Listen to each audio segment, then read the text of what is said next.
Hello, I'm Eric Singer. This is Argonne's Public Affairs Science and Technology Past Fusion Cell Flash Briefing. Coronavirus is at the top of nearly everyone's minds. The state of Utah is no exception. There is at least one person who has tested positive for the coronavirus, also known as COVID-19, but is showing no symptoms and is in isolation. So how do officials in Utah and across the country make sure you get the most current information? Joining me on the Past Newsline is Joe Doherty, spokesperson for the Utah Division of Emergency Management. Joe, thanks for joining us. Eric, thanks so much for having me. All right, Joe. So how do you deal with the online panic? You know, one of the things that we have seen is that people have rushed out to Costco and to grocery stores to stock up on drinking water, to stock up on toilet paper. And I think that finally that preparedness bug hit them when they realized, wow, this is something new and it's coming and we need to do something about it, gosh darn it. But it turns out that coronavirus is not spread through the drinking water, that we expect the drinking water systems to be perfectly operational throughout the duration of any pandemic outbreak, if it is to happen. And we expect the stores to be able to stay in supply of all the regular things. And so really what we're doing is we're trying to combat some of that unnecessary fear and to help people target their actions in the right and most effective ways.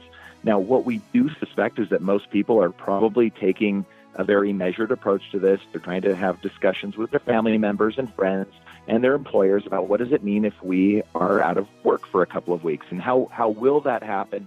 And those are the types of discussions we really hope people will have. In the meantime, do your regular emergency preparedness for a no-notice event such as an earthquake. And that's when those times when you really will need to be stocked up on drinking water. You were touching on the situation with your strategy. Let's expand that a little bit. What is it exactly Utah doing to deal with the coronavirus? So there are a number of things that we will be employing, especially for information. And the way that we look at this is dealing with the coronavirus is very much an information type of operation. There are very specific things the healthcare community needs to do to monitor, to test, and to treat, if needed, people who have coronavirus. But the rest of the operation is really going to be communicating very well to the residents so that they understand that the risk for catching a disease, or even if you do have the disease, the symptoms generally are going to be mild for most people. And so we hope that people will understand that. And even though that we've seen a large number of deaths in other countries, we're just really trying to give them good scientific information because that's the information that we rely on. And it's very calming, actually, when you can say, all right, we're looking at actual numbers here. And so far, we should take heart that this disease does not appear to be as terrible as it sounded initially.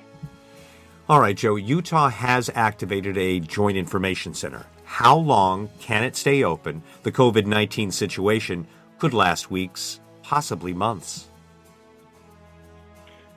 So the state government here in Utah has activated the Joint Information Center. And what that means is that we have a team of public information officers who are starting to come together. And now when you talk public information, there are, we often talk about standing up the JIC, the Joint Information Center, right away.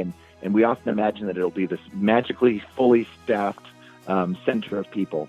And right now it's a team that we are in the process of building. We are just coming off of our legislative session right now. We have 1 week left of that. So a lot of public information officers are very involved in the legislative process. That doesn't stop just because we are starting to deal with an information need around COVID-19. And so we're in the process of establishing what that battle rhythm is going to be. What are key messages that need to go out each day? And to make sure that we have that information from the state agencies themselves so that the governor's office is very well informed.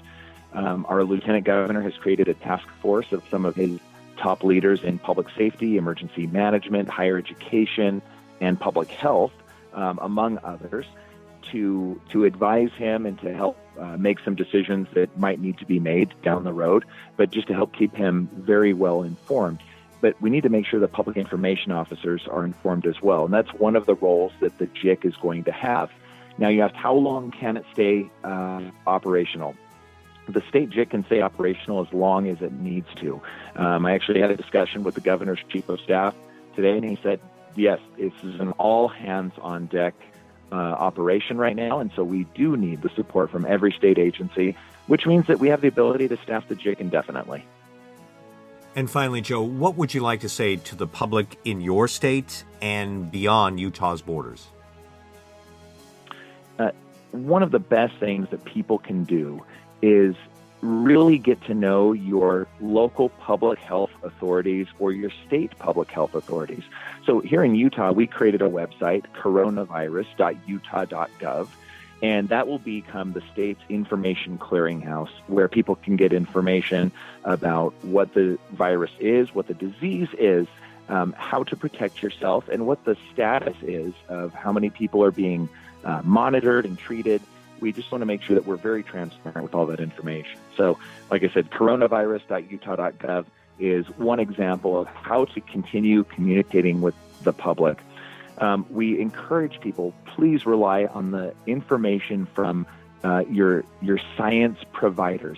The Centers for Disease Control and Prevention, the World Health Organization, and your state and local health departments are going to have the very best information for you. We rely on them here. We're doing everything we can to amplify their messages through emergency management and our public safety channels, through the media, through the social media channels that we have as well.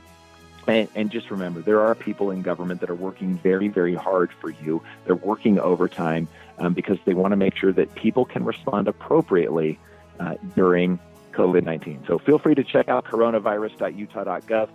It's a site that will be continue to be developed over time as we learn more.